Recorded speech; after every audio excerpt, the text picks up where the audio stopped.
장족에는 언제나 그렇지만 올 때마다 주님의 품처럼 따뜻한 교회 이렇게 와서 말씀을 나눌 수 있는 기회 항상 갖게 돼서 얼마나 감사한지 모르겠습니다. 오늘 말씀 속에서 실은 아버지라는 말이 이 25절, 26절, 27절 이 석절 가운데 5번이나 이렇게 반복돼서 나오는 것을 알 수가 있습니다. 그리고 나서 우리가 잘 아는 수고하고 무거운 짐진 자들아 다 내게로 오라라고 하는 그 유명한 말씀이 나옵니다.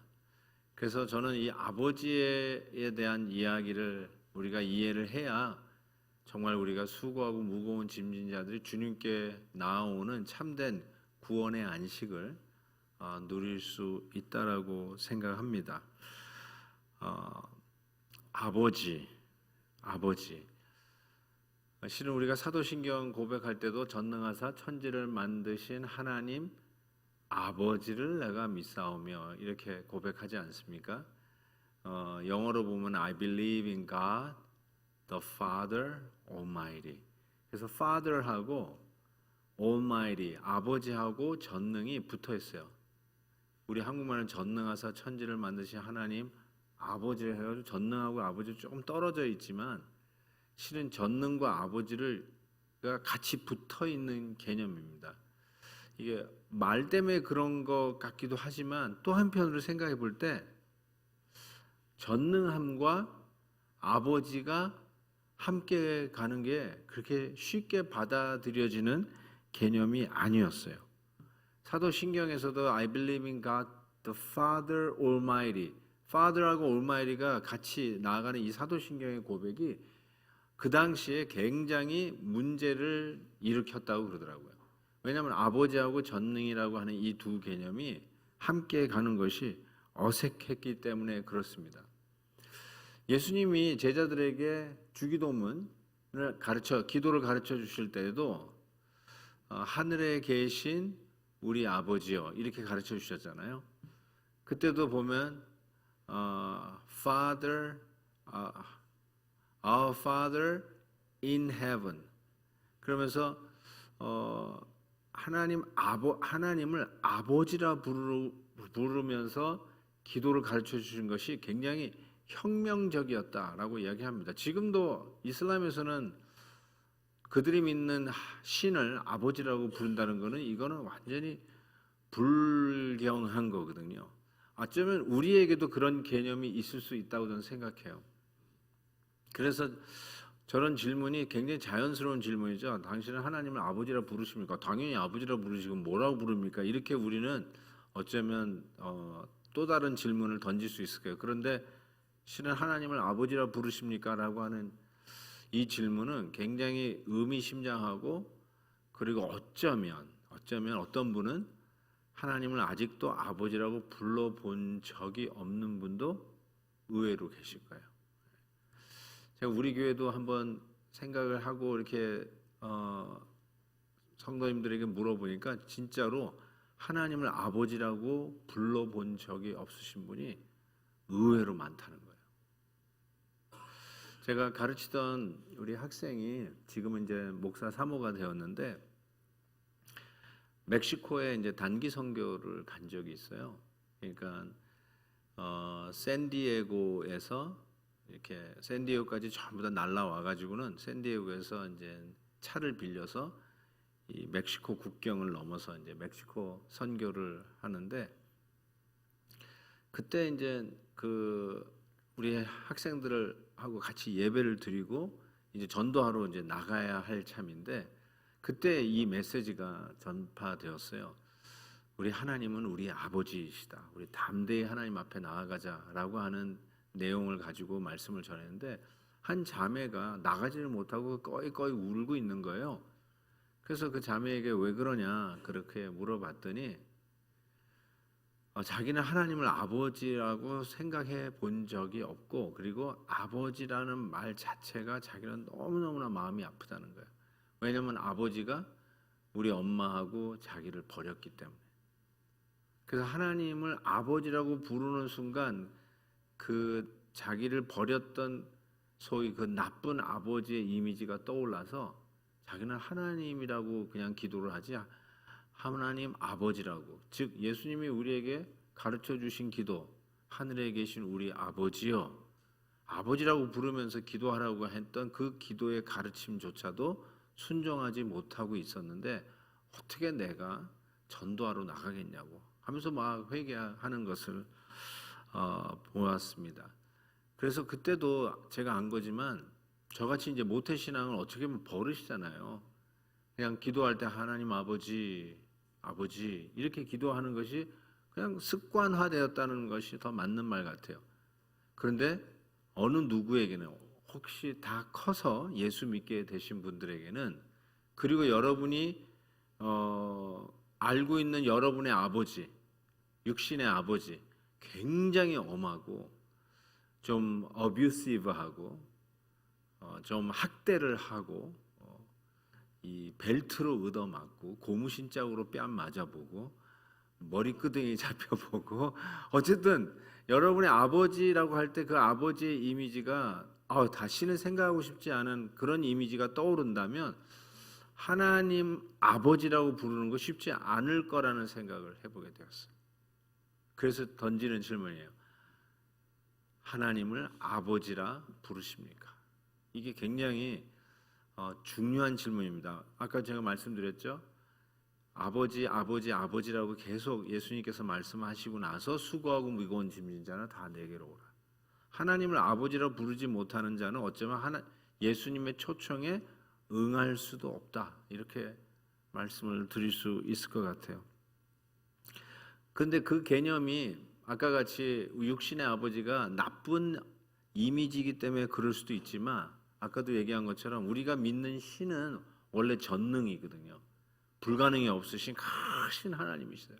감히 접근할 수 없을 정도로 큰 하나님인데, 그 하나님을 아버지라고 부른다는 말은 마치 우리 애들이 우리에게 아빠, 아빠라고 부르는 것과 같은데, 이 전능하신 하나님이라고 하는 이미지와 우리 아이들이 아빠를 부르는 아빠 하고 천진난만하게 부르는 그 아빠의 이미지가, 이게 같이 갈 수 없는 개념이라는 거예요. 그래서 이게 굉장히 혁신적으로 주님께서 우리에게 그 크신 하나님을 아빠, 아버지라 부르라는 것이 굉장히 혁명적인 가르침이었다는 것을 다시 한번 생각해 보게 됩니다.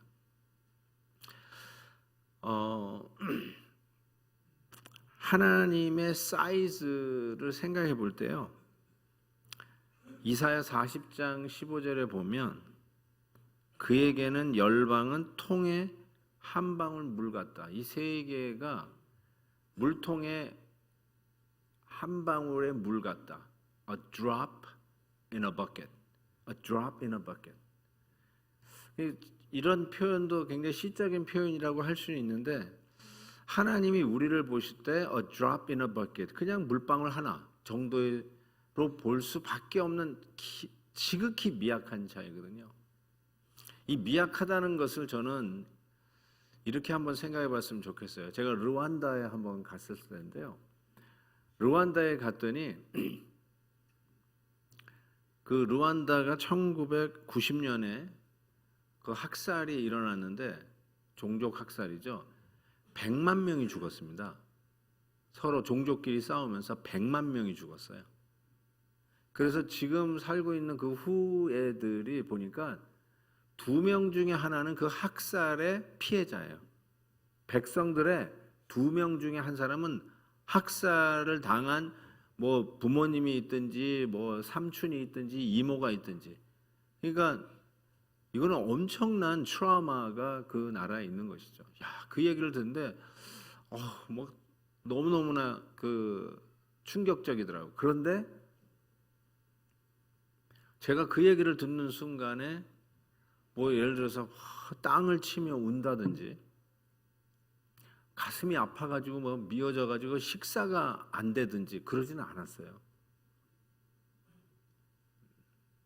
이게 어떻게 보면 drop in a bucket, 우리의 존재가 그런 존재라는 거예요. 가끔 비행기가 떨어지는 그런 사고를 여러분이 접하는데 거기에 탔던 뭐 100여 명, 200여 명의 사람이 다 희생당했다. 물론 우리의 가족이나 아는 사람이 그 안에 있다면 우리가 정말로 울고불고 하겠지만 그런 어마어마한 사건이 터졌는데도 불구하고 우리 그냥 뉴스 아유 안 됐다 하고 넘어가지 곡기를 끊는다든지 하루 종일 그냥 방문 걸어 잠그고 운다든지 그러지는 않거든요. 지지난주에 달라스 인근에서 총기 사건이 있었잖아요. 그래서 한인 가족이 이민교회는 미국 교회를 빌려보니까 오후에 예배 드리잖아요. 자기 자체 교회가 없는 한. 그러니까 오후에 예배 가기 위해서 그 몰에 이 가족이 먼저 들린 거예요. 그래서 물건을 바꾸고 그런 후에 교회 가려고. 남편은 변호사고 아내는 치과 의사이고 그러면서 이제 가려고 하다가 그 총기 사건을 만난 거예요. 너무나 기가 막히고 실은 저는 뉴스 나기 전에 그 섬기는 교회 그분들이 다니는 교회 목사님이 제가 섬기는 선교회 이사로 같이 섬기는 목사님이세요. 그래가지고 먼저 이 카톡에 기도 제목이 뜬 거예요. 이런 일이 벌어졌는데 기도해달라. 너무너무 깜짝 놀랐죠. 야 어떻게 이런 일이 있나. 정말 가슴 아픈 우리 동족이고 우리 이민자이고 너무 아깝고 그것도 우리 교인이고 그러니까 정말 마음이 아프더라고요. 그럼에도 불구하고 제가 그날 밥을 굶지는 않았던 것 같아요. 제가 왜 자꾸 이 말씀을 드리냐면 우리 인간의 한 사람 한 사람의 존재가 우리 개인적으로 생각할 때 대단한 것 같지만 전능하신 하나님의 입장에서 보면 it's a drop in a bucket. 그냥 여러분 물방울 하나 어디 튕겨도 어디 튀었는지 아시나요? 그러니까 그 존재가 그 정도뿐이 안 되는데 그 크신 하나님이 우리를 생각할 때 그 정도뿐이 안 되는 우리 인간의 존재가 그 크신 하나님을 아이들이 아빠라고 부르듯이 아버지라고 부를 수 있냐는 것이죠. 이게 굉장히 어려운 개념입니다. 실은 여러분. 참 이걸 따라가기가 굉장히 쉽지는 않습니다. 저는 우리 아버지를 저의 부친을 한 번도 아빠라고 불러본 적이 없어요. Never in my life. 한 번도. 근데 우리 애들은 제가 낳은 우리 애들은 저를 한 번도 아버지라고 부른 적이 없어요. 전부 다 아빠라고 불러요. 지금도 아빠라고 불러요. 시집 장가간 우리 딸 아들도 저를 아빠라고 부르지 아버지라고 안 불러요. 진짜 며느리는 아버님 그러더라고요. 며느리님 와서 아버님 그러는데 굉장히 낯설더라고요. 어쨌든 여러분 우리 며느리는 저를 아버님 그러는데 우리 내가 낳은 애들은 저를 아빠라고 불러요. 근데 저는 왜 우리 아버지를 아빠라고 한 번도 안 불러봤을까요? 저도 스스로 물어보는 거예요. 야, 나는 우리 아버지를 아빠라고 불러본 적이 없네. 그때는 아빠란 말이 없었나요? 우리 때는? 목사님도 아버님 목사님한테 아빠라고 불러보신 적 있어요? 그래요? 역시 우리 목사님은 확실히 프렌들리 하셔가지고 그러니까 제가 우리 부모님에게도 한번 여쭤본 적이 있어요. 근데 우리 어머니도 우리 외할아버지를 아빠라고 불러본 적이 없대요. 무섭대요. 그래서 이렇게 막 형제들이 막 얘기하다가 아빠가 딱 들어오면 쫙 자기 방으로 들어간대. 그게 아버지에 대한 이미지였어요. 그게. 그러다가 그 육신의 아버지도 그렇게 권위가 있고 위엄이 있고 무섭고 아버지가 집에 들어오는 순간에 모든 대화가 끝나고 각자 방으로. 그리고 밥도 뭐 그때는 식구들이 많아서 그렇겠지만 아버지하고 겸상을 못 해요. 아버지 밥은 따로 하고 형제들끼리는 따로 먹고. 그런 것이 일반적이었던 상황 속에서. 그러니까 얼마 되지 않은 시기죠. 얼마 전이에요. 그런데 2000년 전에 예수님께서 그 크신 하나님을, 그 무서운 하나님을 아버지라고 이야기를 하고 있는 것이죠. 엄청난 일인 거예요, 실은. 진짜 이거를 revolutionary, 혁명 중에 혁명이다 라고 이야기를 해도 절대로 과장이 아니라는 것입니다. 그래서 하나님께서 그 크심 앞에 우리가 섰을 때, 와, 그 크신 하나님 앞에 섰을 때 우리가 진짜 무너지고 그 하나님에게 우리가 두렵고 떨리잖아요. 그래서 지혜의 근본은 하나님을 경외하는 거라고 그러잖아요. 영어로 하나님을 경외한다는 말이 fear of God. 그러니까 wisdom, 지혜의 근본이 fear of God. fear of God을 다시 한국말로 바꾸면 하나님을 두려워하는 것. 하나님을 fear, 뭐라고 그러죠? 자우지가 하나님을 무서워하는 것. 근데 우리 한국말은 그거를 경외라고 해가지고 좀 더 고상하게 했지만 실은 fear, 공포거든요. 공포 영화, fear, panic, fear. 무서워서 접근 불가, fear. 절대로 애들이 그 fear만 있으면, 두려움만 가지고 있으면 절대로 접근하지 않는 것. 불에 대해서 fear가 있으면 불에게 접근하지 않아요. 높이에 대해서 fear가 있으면 높은 데 절대로 올라가지 않습니다. 그래서 모든 공포증은 다 fear 아니에요, fear. 그런데 지혜의 근본이 fear of God. 하나님을 fear하는 거예요. 무서워하는 거래요. 이게 어떻게 가능한 것인가?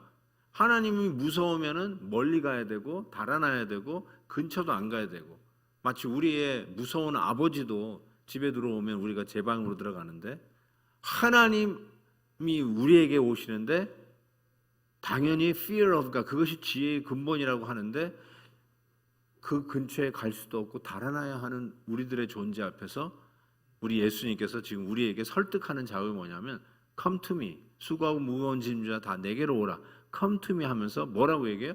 그 크신 하나님이 아버지시다, 이걸 얘기해 주세요. 아버지. 와, 이게 도저히 건너갈 수 없는 다리를 예수님께서 지금 건너가게 해주시는 거죠. 그래서 하나님에 대한 두려움은 이런 것 같아요.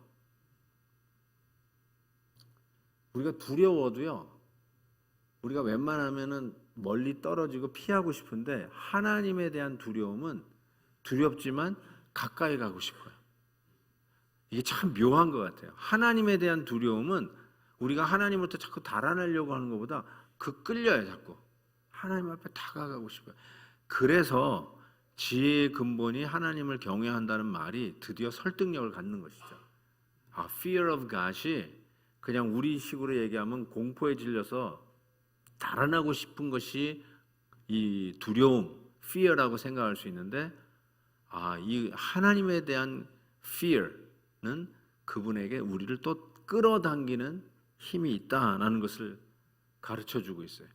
그 끌어당기는 힘이 뭐냐면요, 그 전능하신 하나님이 나의 아버지라는 거예요.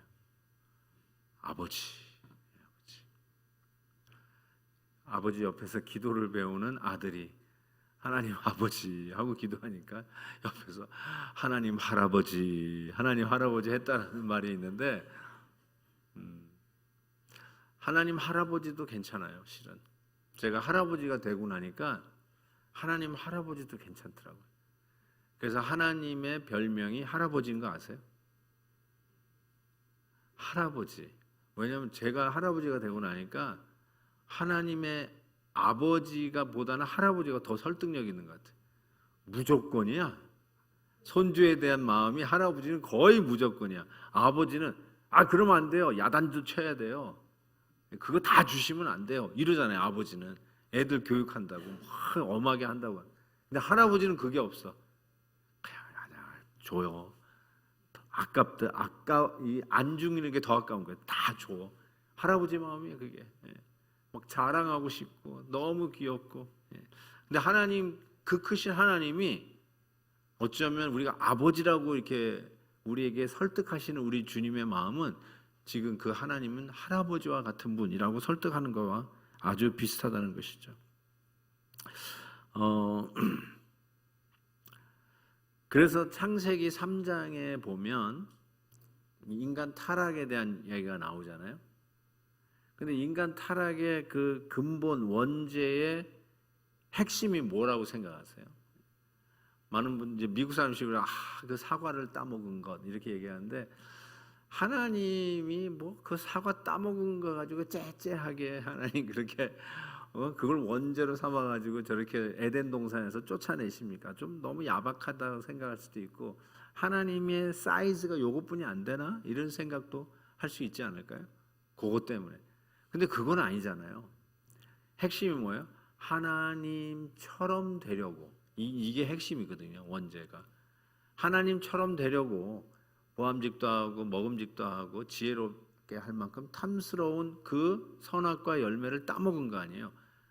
그 꼬셨던 사탄은 뭐래요?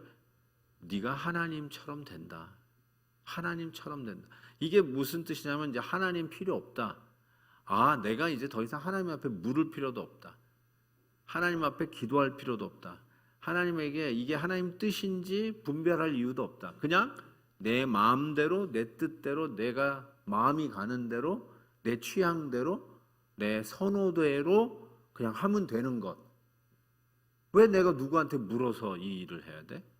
나는 독립적인 존재인데 나는 인권이 있고 권리가 있고 나의 나됨이 있고 헌법이 보장한 권리가 있는 사람인데 난 내가 왜 누구한테 물어서 오케이를 받아야 그거를 한다는 거야? 내가 왜 물어? 나 다 큰 성인인데 난 내 밥그릇 스스로 챙겨서 내 앞가림 할 수 있는 사람인데 뭐가 아쉬워서 누구에게 물어? 지금 제가 계속 이런 예를 드는 게 우리들의 요즘의 그 마인셋 아닌가요? 요즘 젊은이들의 마인셋 아닌가요? 내가 결혼 왜 꼭 해야 돼? 내가 왜 꼭 애를 낳아야 돼? 나도 내 의사 결정권을 스스로 갖고 있는데 내가 왜 꼭 누구한테 물어봐야 돼? 굉장히 그 개인주의화 돼가고 있는 이 현대 사회 속에서 한국이나 미국이나 어디나 상관없이 그런 상황 속에서 어쩌면 이미 아담이 지은 원죄와 지금 우리가 가지고 있는 이 생각 이게 클릭 하잖아요. 클릭 그것이 벌써 지금 우리에게 다 있네. 우리가 그런 성향을 갖고 그게 원죄가 물려받아서 우리의 DNA에 지울 수 없이 물려져서 우리까지 오는 것. 그게 원죄 아니에요? 내가 여러분이 실수해가지고 지은 죄 때문에 여러분이 죄인 된 게 아니라 이미 DNA에 흐르는 것. 그게 뭐예요? 내가 하나님처럼 되려는 것. 하나님 필요 없이 나는 내 스스로 하나님 되겠다고 하는 것. I am the king of the universe. 누가 그랬어요? 영화 감독이 한번 소감을 얘기했는데 우승을 딱 하더니 I am the king 그러더라고요. 그게 어쩌면 우리 안에 있는 그 숨은 생각들이에요. 하나님 없이 하나님 필요 없는 존재가 되겠다. 내가 하나님 되겠다는 거죠. 근데 그게 원죄예요. 나는 하나님 필요 없는 내가 하나님 되겠다. 내가 하나님 되겠다.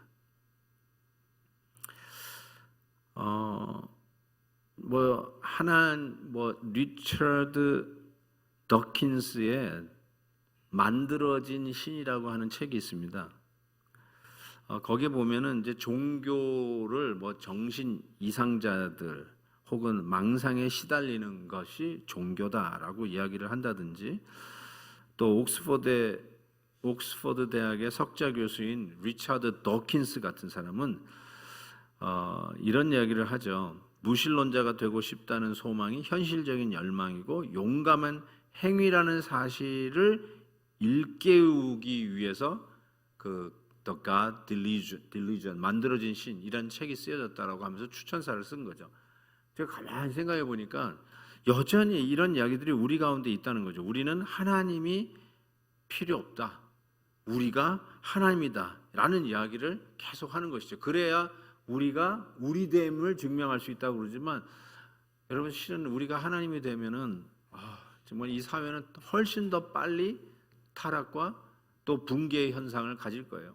하나님이 계시니까 하나님이 계시는 걸 인정하니까 그나마 자정의 능력이 있는 것이죠. 우리 스스로가 다 하나님이라고 생각하면 이 세상은 훨씬 더 혼란하고 훨씬 더 폭력적이고 훨씬 더 잔인해지고 훨씬 더 많은 사람들이 짓밟히고 소위 약육강식의 생존 원리가 지배하는 세상으로 이 세상은 살만한 세상이 아니라 정말 비참한 세상, 우리 다음 세대에게 물려주고 싶지 않은 세상.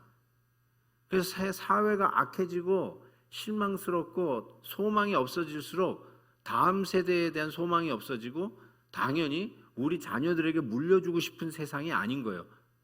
그래서 어떻게 보면 맞아요. 우리 젊은이들이 뭐 삼포, 뭐 결혼도 포기하고 자식도 포기하고 미래를 포기하는 모습들이 왜 자꾸 나오냐면 물려주고 싶은 세상에 대한 소망이 없는 거죠.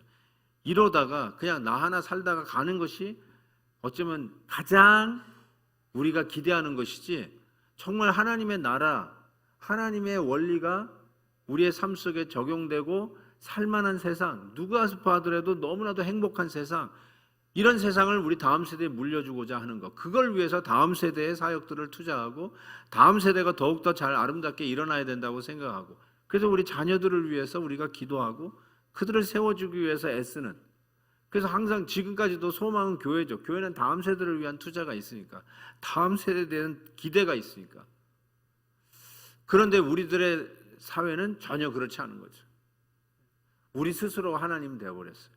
우리 스스로가 자기 마음대로 하나님 자리에서 몰아내는 그런 결과를 가질 수밖에 없었던 것이죠.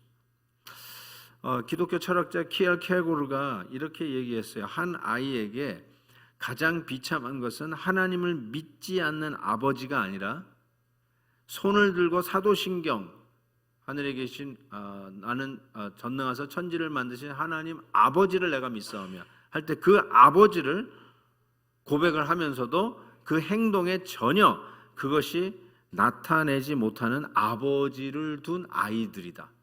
우리들이죠.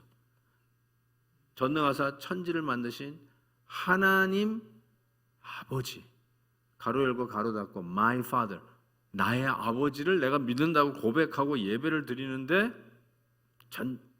우리의 생각에는 그 전능하신 하나님을 아버지라고 부를 생각도 안 하고 인정도 안 하는 그런 모습이 우리에게 있다면 그게 가장 비극적이고 가장 비참한 모습이다라고 이야기를 했던 것이죠. 그래서 예수님은 참 주기도문을 가르쳐 주셨던 그 말씀을 같이 한번 생각해 보면 기도할 때 너는 골방에 들어가 문을 닫고 은밀한 중에 보시는 내 아버지께 기도하라, 이렇게 얘기했어요. 내 아버지께 기도하라. 또 저희를 본받지 말라, 이 이방인들, 이 바리새인들을 본받지 말라.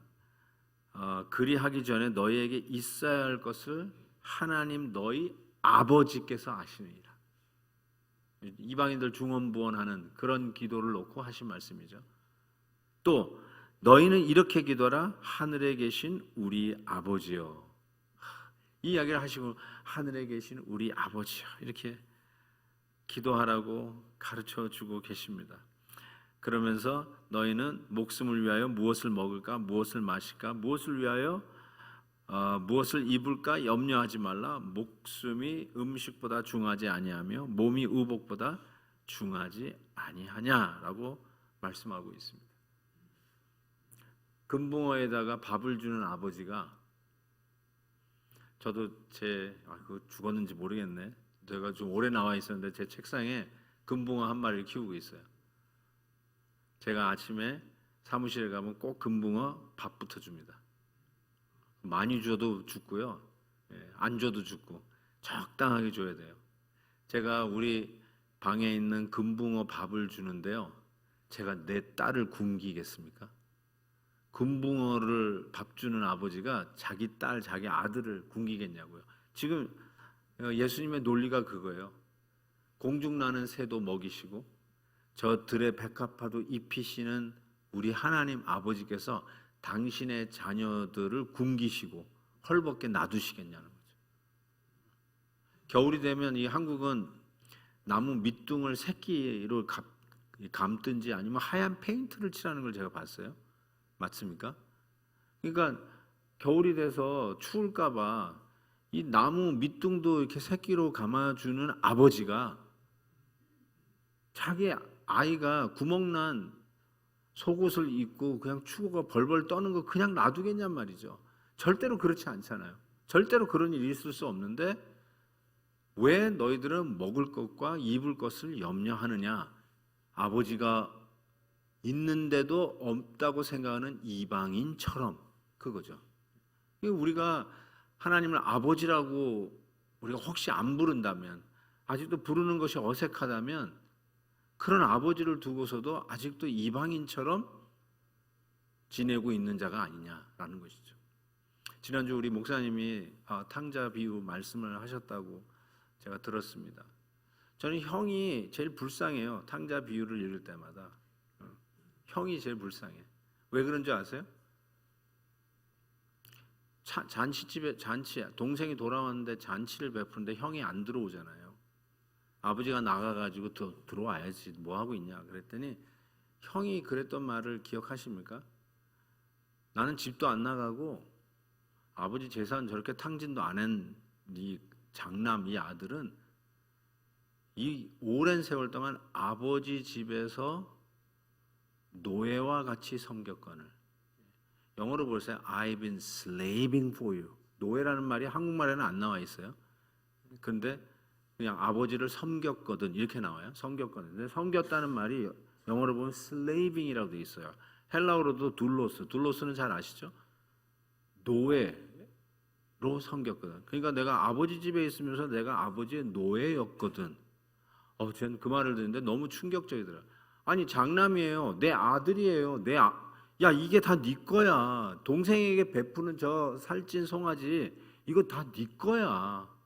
네가 와서 송아지 잡고 네가 와서 동생 옷 입혀주고 목욕시키고 신발 신겨줘야 되는 이게 다 네 건데 그 잔치에 안 오는 거예요. 그러면서 그 아들은 장남은 뭐라고 해? 나는 아버지의 노예였거든.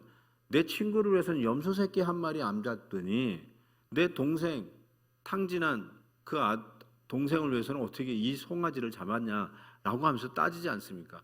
그때 아버지의 마음이 아마 미어 터졌을 거예요. 너무 속상했을 거예요. 내가 너를 아들이라고 생각했지 나는 너를 한 번도 노예로 생각해 본 적이 없다라고 얘기하지 않을까요? 그러니까 실은 집을 안 나갔을 뿐이지 집 나간 탕자보다 더 탕자가 큰아들 아니에요? 아버지의 마음 몰랐잖아요. 아버지가 아니에요. 같이 집에 있었는데 집도 안 나갔어요.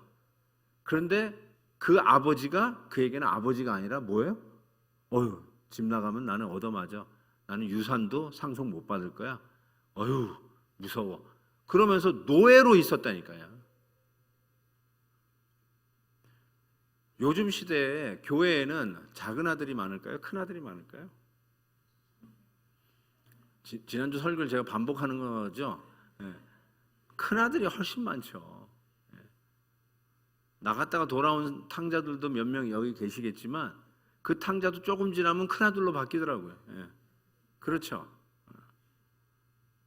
왜 주일 예배 오세요? 그랬더니 예배 드리고 놀러 가야 사고가 안 나죠. 큰 아들이에요, 큰 아들. 내가 이거 예배 안 드리고 놀러 가면 하나님이 날 때릴 것 같아요. 그래서 무서워서 예배 드리고 가. 그 뭐예요? 노예죠. 난 예배는 안 빠져요. 그런데 안 빠지는 이유가 벌 받지 않으려고. 왜 큰아들이 집을 안 나갔어요? 지도 얼마든지 나가고 싶었을 거예요. 근데 왜 안 나가요? 무서우니까. 큰아들이죠. 그러니까 집에 있으면서도 아버지인데 아버지를 앞에 자기는 아들이 아니라 노예로 생각하고 신앙생활하는 사람이 얼마나 많이 있어요. 주님의 몸된 교회를 섬기는 이 귀한 은혜를 받으면서 어쩔 수 없이 하고 체면 때문에 하고 아이고야 난 내 장로니까 남들이 야 장로도 뭐 안 한다면 이거 큰일 나니까 야 할 수 없다 코 꿰다 가자. 이게 뭐예요? 전부 다 큰아들이 되었어요. 하나님을 아들의 자격으로 하나님 아버지 앞에 나오는 게 아니라 무서움 잘못하면 얻어맞을까 봐 그분에게 나오는 모습이 우리 안에 너무나 많이 있는 거예요. 실은 예수님께서 그 탕자 비유 얘기할 때 누구를 빗대어서 얘기한 것 같습니까? 바리새인을 빗대어서 한 말이에요. 바리새인이야말로 장남들이에요. 바리새인들이야말로 한 번도 집을 나가지 않은 모범생이에요. 교과서 같은 사람들이에요. 나를 보라는 거예요. 10의 1조를 하고 일주일에 2번 금식기도 하고 남에게 좋은 일 많이 하고 구제도 하고 그리고 기도를 하잖아요. 사람들이 다 보는데 앞에서 시장 한가운데 서서 날 보라고 하면서 기도하잖아요. 근데 왜 그렇게 할까요? 그 밑에 두려움이 있는 거죠. 벌 받을까 봐. 그러니까 그 하나님을 하나님으로는 생각할지는 모르지만 아버지라고는 생각하지 않는 거죠. 드디어 이 말이 이제 이해가 되십니까? 그래서 예수님께서 기도를 가르쳐 주시는데도 그냥 전능하신 하나님 이렇게 하고도 가르쳐 줄 수 있잖아요. 근데 Our Father in heaven 하면서 Our Father, 헬라어도요 Father가 제일 먼저 나와요. 기도를 시작할 때 Father, 아버지라고 먼저 부르고 시작하라는 거예요. 아버지. 저는 우리 대표 기도자들에게 공식적으로 얘기해요. 아버지 안 나오면 기도가 아닙니다. 그래서 대표 기도하실 때 꼭 아버지라고 얘기해요. 실은 어떤 분은 아버지라는 소리 안 하시더라고. 오 전능하신 하나님. 그리고 계속 기도하는데 아버지가 안 나와. 아버지가 아무리 해도 안 나와. 내가 아버지만 기다리거든요, 실은. 근데 아버지가 안 나와. 그래서 나중에 물어보고 싶어요. 하나님을 아버지라고 불러보신 적이 있으신지요? 한번 스스로 물어. 내가 하나님을 아버지라고 부르는가? 한번 생각해 보세요. 우리 애들이 떼리라고 부르듯이. 그래서 예수 믿으면 우리가 성령이 내 안에 오세요. 그렇죠? 예수 그리스도를 나의 주, 나의 하나님을 영접하는 순간에 성령이 내 안에 오시는데, 그래서 성령이 아니고서는 예수님을 주라 고백할 수 없다라고 사도 바울이 얘기하잖아요. 그러니까 예수님을 주님이라고 고백한다는 것은 여러분 안에 성령의 내재의 증거입니다. 근데 성령을 뭐라고 로마서에서 얘기하냐면 성령의 닉네임이 별명이 양자의 영이에요. 양자의 영. 한국말로는 양자의 영인데 영어로는 Spirit of Adoption이에요. Adoption. 양자는 son이죠. son. 그렇죠? son 맞죠? 근데 영어로는 adoption이라는 표현을 쓰는데 왜 양자의 영이라고 할까요? 왜 성령이 우리가 안에 예수님 믿어 성령이 내재하시는데 왜 그 성령의 이름이 양자의 영일까? Spirit of Sonship, Spirit of Adoption. 왜 그렇게 얘기할까? 성령이 우리 안에 오면 예수님을 주라 고백할 수 있을 뿐만 아니라 그 크신 전능자 하나님을 My Father, 내 아버지라고 부를 수 있다는 거예요. 아버지라고 부를 수 있다는 거예요. 아버지라고 하는 순간에 은혜의 보좌 앞에 쑥 빨려가는 거죠. 지성소 밖에 있다가 아버지 하는 순간에 지성소 안으로 휘장을 열고 쑥 들어가는 것이죠. 여러분이 지구 어느 곳에 떨어져 있더라도 저 남극, 북극 뭐 어디에 떨어져 있다 할지라도 아버지 하는 순간에 그 자리는 우리 하나님이 바로 옆에서 우리의 기도에 기울여 계시는 은혜의 보좌, 지성소가 되는 거죠. 아멘입니까? 그래서 아버지만 해도 돼요, 실은. 기도의 자리에서 그냥 아버지라고 하면 돼요. 아버지라는 말이 정말 성령이 내 안에 없으면 죽었다 깨어나도 안 나옵니다. 성령께서 나에게 오시면 아버지라는 말이 나와요. 저도 우리 홍 목사님처럼 막내딸을 제일 좋아합니다. 우리 막내딸이 대학교 2학년이에요. 그래가지고 막 하는데 아빠 라이브러리에서 공부하는데 어떤 남자애가 쪽지를 내 책상에 던지고 갔어. 막 이래요. 그냥 초등학생 같아 아직도 저한테는. 근데 어느덧 대학교 2학년이 됐어요. 우리 딸은 아직도 화장을 한 번도 해본 적이 없어요. 자기 오빠 결혼식 할 때 화장하는 걸 처음 보고 할머니가 제가 누구냐 할 정도로 화장하니까 변하더라고요. 진짜 변장이 되더라고요. 그 정도로 좀 뭐라 그럴까요? 몸 몰라요. 그런데도 워낙 이쁘니까 이 남자들이 이렇게 막 이 쪽지를 막 한다는 거예요. 그래서 내가 그렇게 얘기해서 졸업할 때까지는 사귀지 마라. 내가 그랬어요. 좀 너무했죠. 그랬더니 아빠 너무해. 뭐 그래. 왜 자기 친구들은 벌써 보이프렌드들도 많다는 거예요. 그래서 아빠 너무해. 그래서 그래도 야, 네 언니도 그랬고 오빠들도 그렇고 졸업할 때까지는 보이프렌드, 걸프렌드 없었어. 막 이렇게 얘기를 하니까 알았어. 그러면 집에 가끔씩 오면 내가 꼭 물어요. 짓궂게 혹시 또 뭐 보이프렌드 생긴 거 아니야? 뭐 막 그러니까 아빠 그러면서 이런 얘기를 하는 거예요. 아빠 같은 남자가 없어. 그런 얘기를 하니까 얘가 무슨 정답을 어떻게 알았지? 그래가지고 그런 딸이에요. 그런 딸. 그런 딸이 와가지고 한번 생각해 보세요. 아빠, 세상 경제가 왜 이렇게 힘들지? 뭐 이런 얘기를 한다든지, 아빠, 다음 달 등록금 이거 너무 아빠 힘들겠다. 이거 어떻게 내가 학교 계속 다녀야 되네? 뭐 이런 걱정을 하고 있으면 제가 기가 막혀 할 것 같아요. 야, 걱정하지 말고 공부나 해. 이런 얘기를 할 것 같아요. 그렇죠? 마찬가지예요. 우리가 염려할 것도 참 많지만 생각해야 될 것도 많지만 우리가 하나님께 아버지라고 하는 순간에 그 아버지가 어떤 하나님이에요? 전능하신 하나님. I believe in God the Father Almighty. 그게 사도신경이잖아요. 전능하사 천지를 만드신 하나님 아버지를 내가 믿사오며. 그러면 신은 염려의 반 이상은 날아간 거 아닌가요? 전능하사 나의 아버지를 내가 믿사오며. 우리 아버지가 전능하시다. 이게 도저히 같이 갈 수 없는 두 개념. All powerful 근데 all loving. 이게 같이 가는 게 아닌데 예수님께서 이거를 같이 가게. 그래서 수고하고 무거운 짐자들아 다 내게로 오라 라고 이야기를 한 것이죠. 그래서 우리는 더 이상 이제 양자의 영을 받으면 그 크시고 무서운 하나님이 더 이상 무서워하는 종의 영을 받지 않았다 이렇게 얘기하잖아요. 무서워하는 종의 영이 아니라 아바 파더. 요즘에는 아빠 아버지 이렇게 세 번역이 다 바뀌었죠. 옛날에는 아바 파더, 아바 아버지인데 아빠 아버지로 다 바뀌었어요. 아빠라는 말이 약간 좀 리스크한 면이 좀 위험한 부분도 없지 않아 있지만 그 정도라는 거예요. 하나님을 아빠라고 부른 거예요.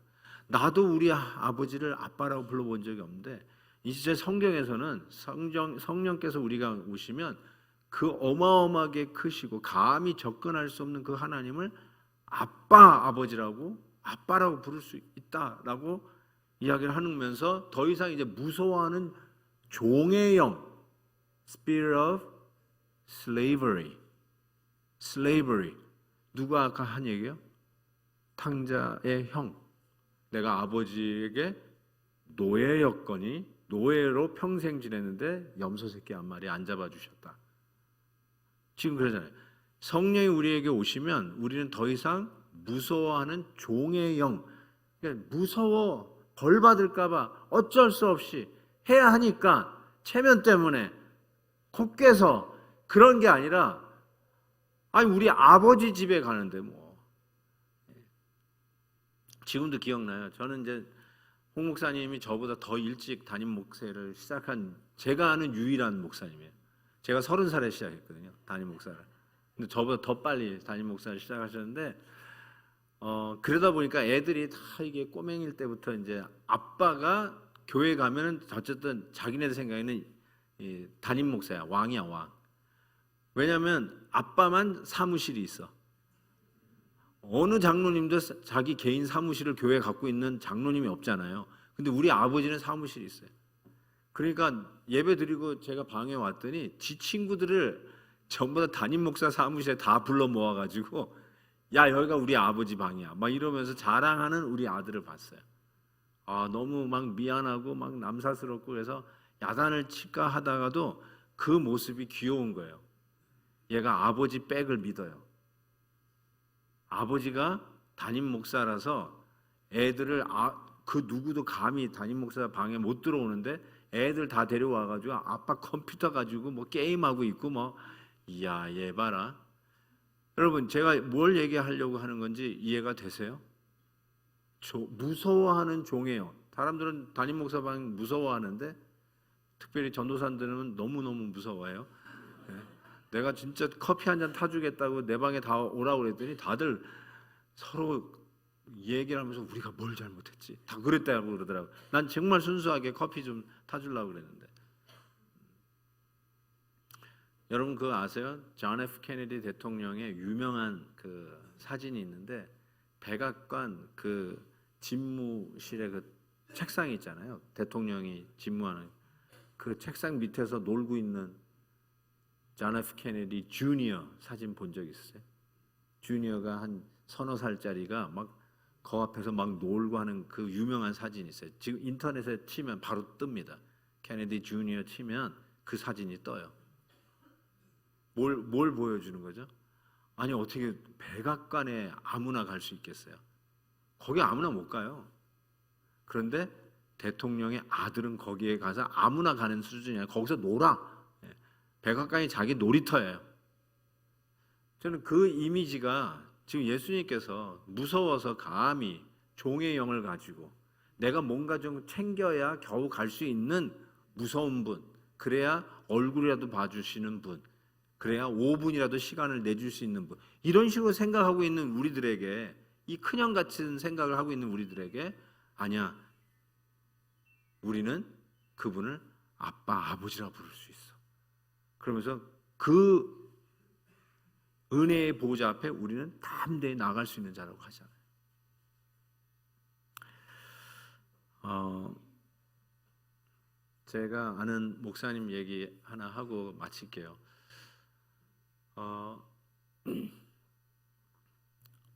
저에게 이제 선교학을 가르쳐 주셨던 교수님이신데 닥터 그린웨이라고. 근데 그분은 멕시코 선교사셨어요. 그래서 선교사 사역하시고 은퇴를 하시고 이제 학교로 돌아와서 이제 선교학을 가르치시는 분이신데 그 멕시코에서 일어났던 그 이야기를 수업 중에 얘기를 해주셨어요.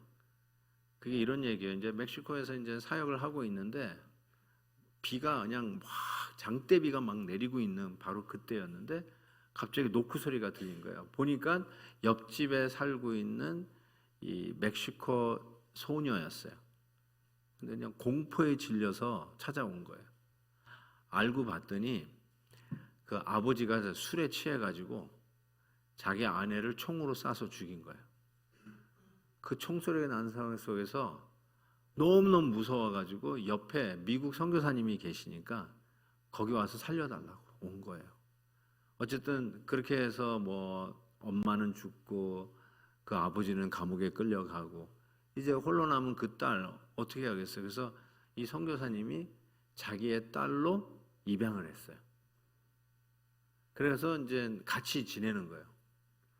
근데 이제 자기가 낳은 자식들도 있잖아요. 셋인가 넷인가 낳으셨어요. 우리 그 그린웨이 교수님도 그렇게 하는데 뭐가 이렇게 필요하면은 이 입양한 멕시코 딸이 자기가 낳은 애들한테 뭐가 필요하다고 얘기를 하는 거예요. 그러면 애들이 와가지고 아빠 그러면서 제가 뭐가 필요하대 그렇게 하는 식으로 하면서 이렇게 뭘 나눠주는 거예요. 그러면서 아무리 잘해주고 해도 말을 자기한테 안 한다는 거예요. 그렇게 하면서 1년, 2년이 지나갔는데 어느 날 자기 방에 노크 소리가 들리는 거예요. Come in. 그랬더니 문을 열고 들어오는데 저기 멕시코 딸이야. 멕시칸 딸. 내가 입양한 딸. 그래서 Hi sweetheart. What do you need? 웬일이니? 우리 사랑하는 딸아. 이렇게 했더니 이 딸이 뭐라고 그러냐면 Daddy, 아빠, I need a shoestring. 나 운동화 끈 필요해. 그렇게 얘기했다는 거예요. 그 얘기를 듣는 순간 이 교수님 말, 자기 서재에서 의자를 뒤로 돌리고 엉엉 울었대요. 처음으로 내가 입양한 딸이 2년 만에 자기를 아빠라고 불렀을 때 의자를 돌려 울었어요. 그게 그렇게 좋으신 거예요. 여러분, 아직도 하나님을 아빠, 아버지라고 부르지 못하면 어쩌면 자꾸 우리 그 교수님이 생각날 거예요. 야, 쟤는 왜 다른 애한테 자꾸 부탁을 해서 나한테 필요한 걸 얘기할까? 나한테 와서 아빠 그러면서 필요하다고 그러면 될 텐데. 그걸 기다리고 있는 거죠. 그리고 아빠라고 부르는 순간에 울었대잖아요. 하나님은 어쩌면 여러분이 주님 앞에 나와가지고 기도할 때 아버지, 아빠 부르는 순간에 이미 하나님은 울어버릴 거예요. 야, 제가 나를 아빠라고 부른다. 제가 나를 아버지라고 부른다. 우리가 찬양할 때도 우리의 신음에도 응답하시는 그런 찬양이 있잖아요. 하나님의 사랑 얘기하는데 신음 안에도 다 알아요. 원래 우리 하나님은 신음 안에도 알아. 해도 알아. 뭐가 필요한지. 그런데 아빠라는 말이 우리 하나님을 울려요. 아빠, 아버지. 우리 안에 오신 성령님이 양자의 영이에요. 그 하나님을 아버지라고 부르라고 오신 성령이에요. 더 이상 무서워하는 노예의 영이 아니라 우리는 그 하나님 아버지 앞에 담대히 나가는 자녀인 줄 믿습니다. 기도할 때마다 하나님께서 의자를 돌려 울기까지 하는, 여러분이 아빠하고 하나님 앞에 나올 때마다 그래 웬일이니 뭐가 필요하니 하고 여러분에게 귀 기울이시는 그 하나님은 전능자 하나님이시요 우리에게 모든 것을 주시되 자기의 아들까지 주신 그 하나님께서 여러분이 아빠 아버지 하며 부르짖는 여러분에게, 간구하는 여러분에게 더 좋은 것을 주시지 않겠느냐. 우리 하나님께서 오늘도 아버지라고 부르며 나오는 여러분들을 절단코 외면하지 아니하시고 여러분이 아버지 하며 드리는 기도에 반드시 응답해 주실 것을 믿습니다. 그 이 기도의 능력, 아버지라 부르며 하나님께서 함께 하시는 놀라운 능력을 체험하는 저와 여러분 되시길 주의 이름으로 축원합니다. 기도하겠습니다. 하나님 아버지, 웬 은혜입니까? 우리를 하나님의 자녀로 삼아 주시고 하나님 앞에서 벌벌 떨며 기죽을 수밖에 없는 저희들을 은혜의 보좌 앞으로 인도하셔서 아바, 아버지라 부르며 주님 앞에 나올 수 있게 해주시니 감사합니다. 하나님, 우리 어린 자녀들이 나를 아빠라고 부르며 다가오는 모습을 보고 우리도 하나님 앞에 그렇게 다가가야 함을 배우게 해 주옵소서. 담대히 주님 앞에 나아가는 저희들이 되어서 기도의 능력 체험하게 하시고 기도의 응답 속에 살아가는 저희들 되게 하여 주시옵소서. 감사와 영광을 주께 올려드립니다. 예수님의 이름으로 기도하옵나이다. 아멘.